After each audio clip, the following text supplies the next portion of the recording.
Sa kasaysayan ng Philippine basketball, kakaunti lamang ang mga manlalarong kayang baguhin ang direksyon ng isang kupunan sa mismong unang taon nila sa liga. At isa sa pinakamatingkad na halimbawa nito ay si Mark Caguioa, ang batang guard na dumating sa PBA na tila ordinaryong rookie lamang. Ngunit kalaunan ay naging apoy na muling bumuhay sa puso ng Barangay Ginebra. Lumaki siya sa isang simpleng Filipino family at maagang nahulog ang loob sa basketball. Habang maraming kabataan noon ang nangangarap makarating sa NBA, si Mark ay isa sa mga batang may natural na talento sa pag-atake sa ring. Mabilis, athletic, walang takot, at palaging agresibo sa opensa. Naglaro siya ng college basketball sa Glendale Community College bago lumipat sa Menlo College sa California. Doon mas nahasa ang kanyang laro bilang scoring guard. Hindi man siya gaanong kilala sa Amerika, kapansin-pansin ang kanyang explosiveness at competitiveness. Ngunit tulad ng maraming Phil-Am players noon, limitado ang oportunidad para sa kanya sa US basketball scene. Kaya nagsimula siyang tumingin sa Pilipinas, ang bansang matagal nang baliw sa basketball at naghahanap noon ng bagong superstar. Sa pagpasok ng year 2001, sumali si Caguioa sa PBA draft.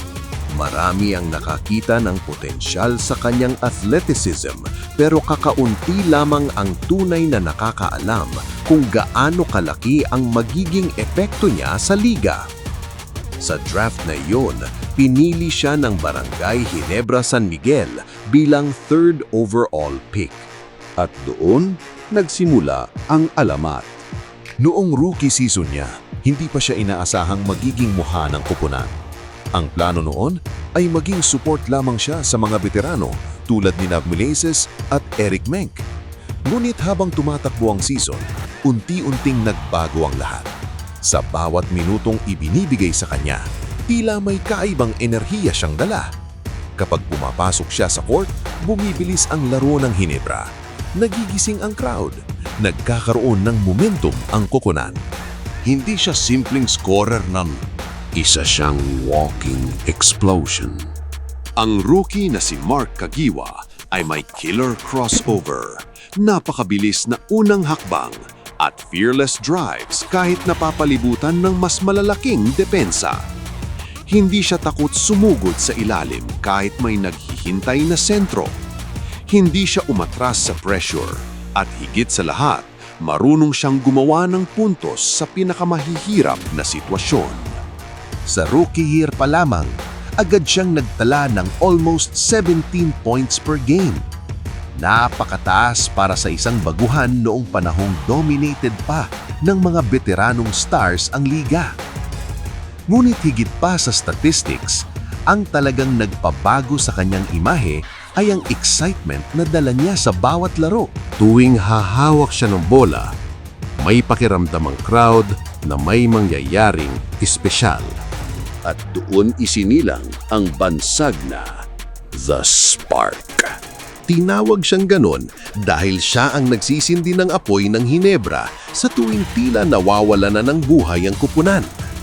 Isang crossover lang, isang fast break layup, isang imposibleng drive sa gitna ng depensa. Biglang sumasabog ang Araneta Coliseum. Parang may elektrisidad na dumadaloy sa buong arena.